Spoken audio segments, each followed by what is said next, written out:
Recuerdo muy poco después de escapar de la parte de educación de la prisión. Debí de quedarme dormido en algún momento, porque me desperté en el hueco de la escalera, a oscuras, con la linterna en mi regazo, apagada. Supongo que tenía sentido que me hubiera quedado dormido, ya que llevaba más de 24 horas en estado de alerta. Cuando me levanté me dolían todas las partes del cuerpo y tenía un dolor de cabeza que me podría haber matado. Era la peor resaca de mi vida. Siempre pensé que si alguna vez me encontraba en una situación de supervivencia me rendiría. Nunca creí que tuviera fuerzas para levantarme, y mucho menos para seguir caminando, pero lo curioso es que no tienes elección. Simplemente lo haces. Ni siquiera piensas. Simplemente te levantas y sigues adelante. Casi me sentía como si estuviera por encima de mí mismo, flotando en el aire, viéndome descender. No es que no tuviera miedo. Simplemente me sentí desconectado de mi propio cuerpo de una manera que hizo que fuera fácil seguir adelante.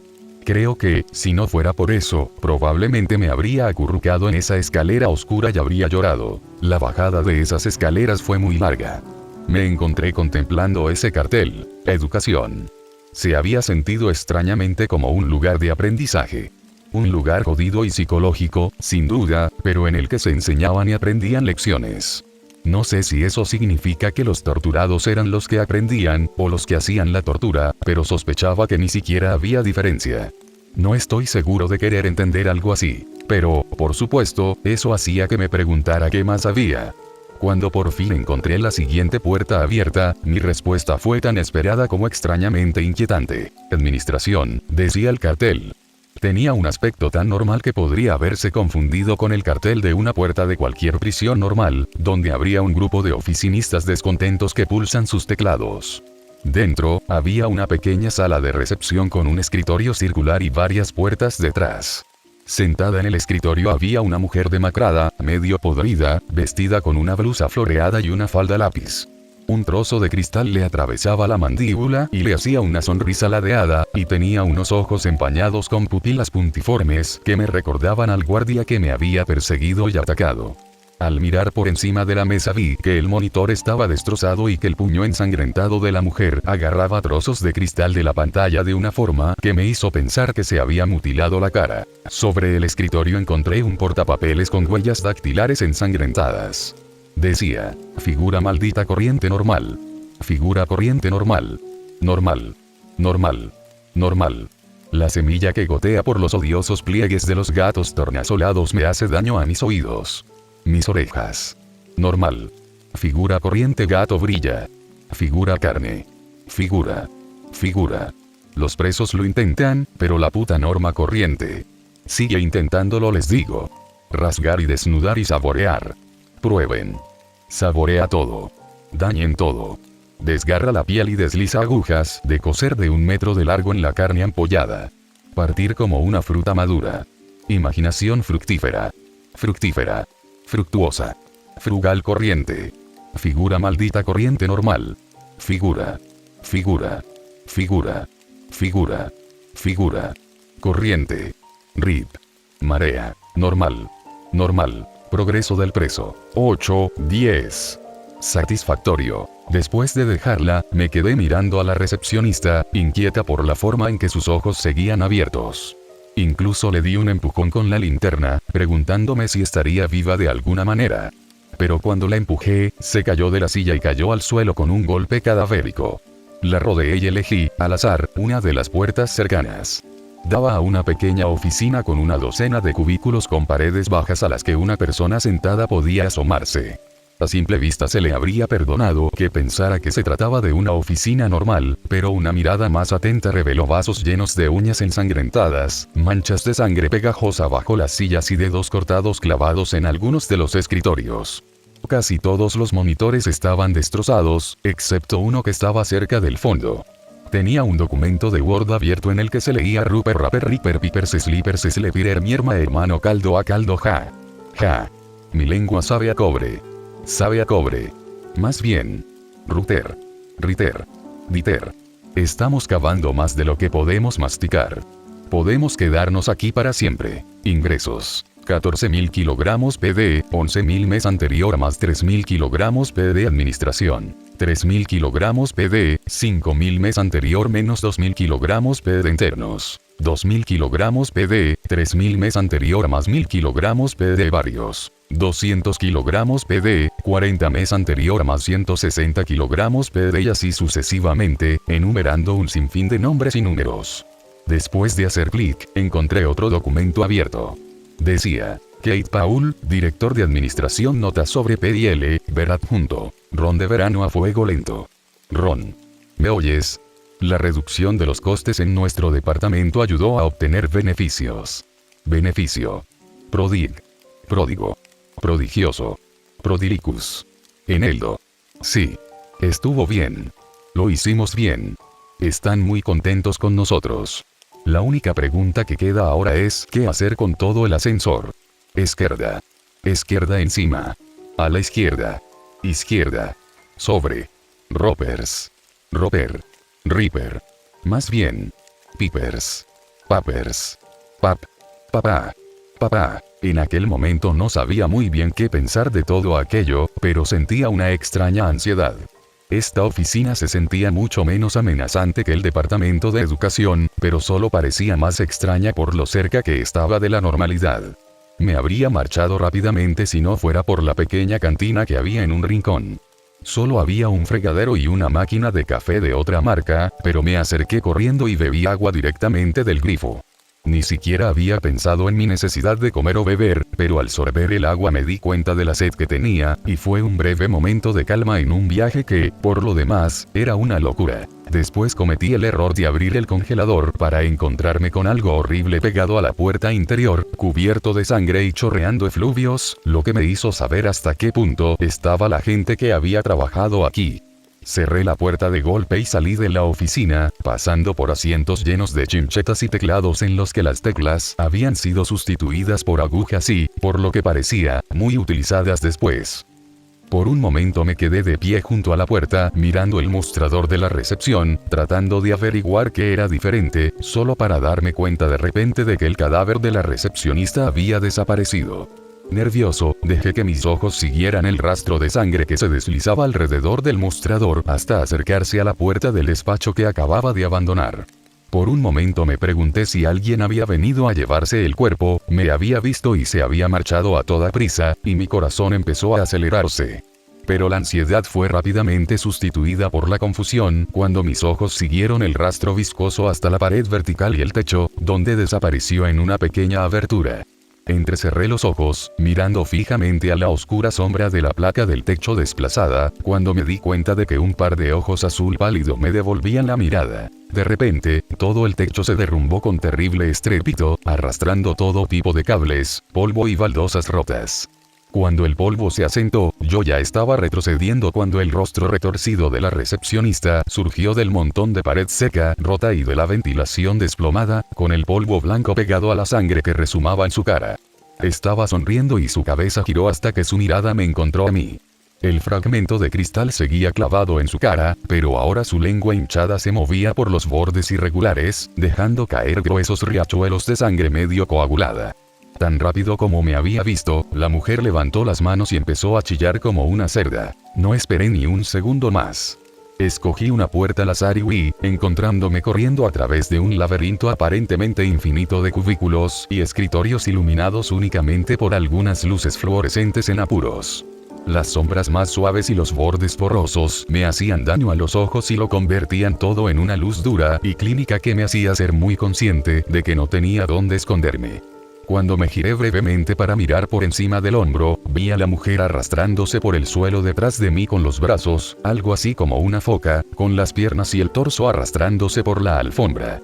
Mientras corría para salvar mi vida, no podía saber si estaba vivo o muerto, pero me di cuenta de que me estaba adelantando a ella con facilidad. Al final la perdí de vista y, después de correr durante casi media hora, reduje el ritmo y me di cuenta de que la oficina que me rodeaba era enorme, pero también estaba completamente desordenada.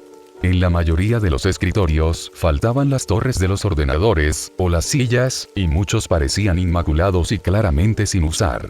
A veces los monitores estaban mal orientados, a veces las sillas estaban mal montadas.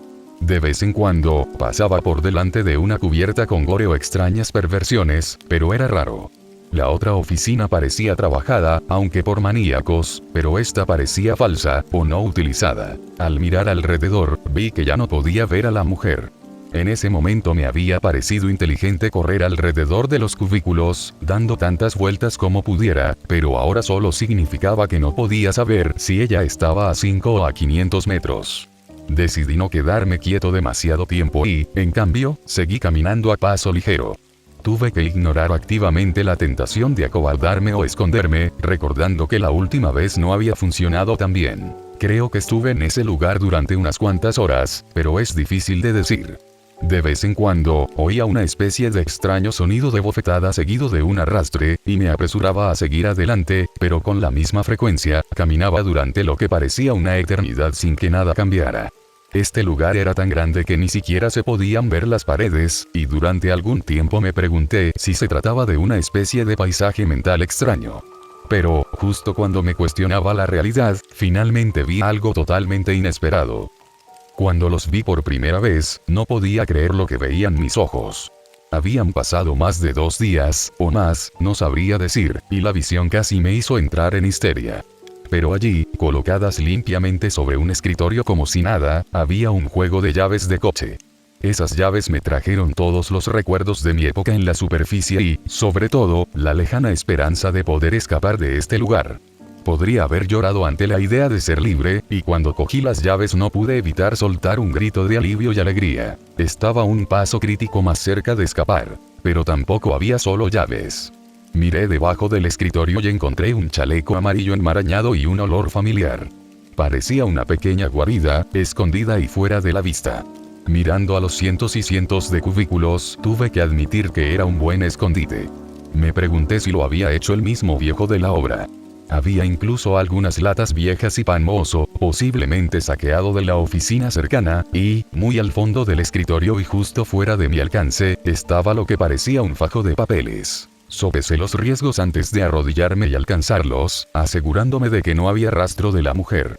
Pero apenas mis manos agarraron el papel, sentí que una mano fría y rancia me agarraba el tobillo expuesto. Se me echó encima tan rápido que ni siquiera tuve tiempo de gritar, su cuerpo se deslizó torpemente sobre el mío en un contoneo casi seductor. Preso del pánico, fui a agarrarle las muñecas, pero fue un error. En cuanto tuve sus brazos en mis manos, se abalanzó hacia adelante, y el trozo de cristal grueso que tenía en la boca me golpeó la nariz, destrozando la piel y rompiendo los huesos. Rápidamente cambié de sujeción y ahora rodeé su cuello con una mano y la otra contra su pecho. Intentó darme un cabezazo, pero con la distancia extra que nos separaba, acabó golpeando su cabeza de un lado a otro en un frenesí que me hizo sentir que podría liberarse en cualquier momento. Yo seguía medio camino bajo el escritorio, y no era capaz de rodar o sentarme. Así que al final me las arreglé para subirla un poco más y, aunque seguía dando golpes como una maníaca, la obligué a acercar la cabeza al escritorio hasta que empezó a golpearlo. No sé si estaba en un estado de sed de sangre, o completamente loca o medio muerta, o completamente muerta, o qué, pero no dejó de golpear su cabeza contra el escritorio. El sonido era horrible, pero aún peor era la forma en que los golpes se conducían a través de sus huesos y hacia mi mano. Cada terrible y húmedo impacto estaba tan cerca de mí que lo sentía en mis dientes, y lo único que podía hacer era apretar la mandíbula y esperar mientras ella pulverizaba la cabeza hasta convertirla en nada más que vísceras, tiras de piel y pelo que se desprendían y caían sobre mi cara. Solo cuando no había nada reconocible de la nariz para arriba, conseguí finalmente arrojarla y dejarla retorciéndose en el suelo. Temblorosamente, me levanté y me alejé a trompicones, casi cayendo, y luego observé cómo aquella mujer trataba patéticamente de seguirme, incluso después de haber convertido la parte superior de su cabeza en gelatina y cartílago. Respirando hondo, la rodeé y, cogiendo el monitor que había sobre el escritorio, le clavé el pesado objeto en la cintura. Era uno de esos viejos monitores cúbicos, por suerte. Era tan pesado que cuando le golpeó, hizo saltar el trozo de cristal que tenía en la boca y lo hizo saltar por el suelo como un disco de hockey. Pero, aún así, se quedó allí debajo retorciéndose hasta que, finalmente, me miró y abrió su cruda y horripilante boca. Esperaba alguna rareza medio susurrada, pero extrañamente la voz que salió fue masculina, de barítono, y completamente tranquila. Era la voz de un hombre mayor, de unos 50 años, cargada de autoridad e inteligencia, y me dijo: Hace tiempo nos despertó una voz en la oscuridad, que venía del desierto. Nacimos de nuevo, con nuestras mentes llenas de extrañas y excitantes posibilidades. Nuestros nervios se reescribieron, nuestros horizontes, infinitos. Tal fue nuestro éxito que algunos consideraron la expansión un esfuerzo inútil. Derribamos los límites de nuestras mentes, cuerpos y espíritus. Pero, aún así, algunos intentamos recrear nuestras antiguas vidas de forma reconocible. Mira a tu alrededor en este lugar y considéralo un fracaso temprano, un débil intento de aferrarnos a nuestras antiguas vidas. ¿No es lo más triste del mundo saber que tardamos tanto en aprender a aceptar el regalo y vivir con él? No desear la expansión, no traer más trabajadores, ni encontrar nuevas formas de extender nuestra influencia. Ese fue el límite más difícil de derribar. Al final, tuvimos que vencer nuestros propios instintos primitivos, pero después de muchas luchas lo conseguimos. Dejar atrás proyectos como este fue nuestro mayor logro. Aprender a ser felices, a existir. Ese fue nuestro felices para siempre. Y entonces llegaste tú. Al hacerlo, la cabeza de la mujer se debilitó y cayó al suelo. Ahora yacía sin vida, con un lento charco de sangre que resumaba de sus sangrientos restos. Las últimas palabras me habían dejado conmocionado. Me parecieron acusadoras, como si yo fuera una especie de intruso. Irradiaban desprecio y desdén, y todo lo que pude pensar para mí fue, hago lo posible por irme, pero no me atrevía a balbucear ni la más tímida de las respuestas. Decidí mirar las páginas que había conseguido coger, pero la mayoría estaban cubiertas de sangre y ya no se podían leer. Sin embargo, algunos fragmentos eran legibles. La primera lectura me hizo trabajar en algo del infierno, la minería de todas las cosas. La siguiente, logré escapar, me escondí aquí. Encontré un lugar con papel, algo de comida. Necesito volver a la prisión, lejos de esos brutos de abajo. Y finalmente, una locura agitada. Una locura burbujeante desde lo más profundo de la tierra. Lo recuerdo todo. No más límites. No más muros. Todos somos uno. Dolor, placer, alegría, amor, odio, piel, carne, músculo, polvo, roca, cielo, aire, vivos, muertos, todo es lo mismo. Deja que te nutra. Libérate de los límites. Límites. Atado. Vínculo. Estanque. Rana. Salto. Saltar. Silter. Sí, y con ello se convirtió en una retahíla de galimatías. Dejé que el papel cayera al suelo y me estabilicé una vez más, no sin antes coger las llaves que me habían caído y recordarme que estaba más cerca que nunca de la libertad. Solo tenía que salir. Al mirar hacia adelante, vi una luz fluorescente que se encendía sobre un par de puertas dobles que no se parecían a nada de lo que había visto en la oficina. Habría jurado que antes no había nada allí. Riéndome de la sensación de estar siendo incitado, comencé a caminar hacia allí solo para encontrar otra extraña escalera. Esta vez había otro cartel con una flecha hacia abajo. Rehabilitación, decía. Y no tuve más remedio que seguirlo.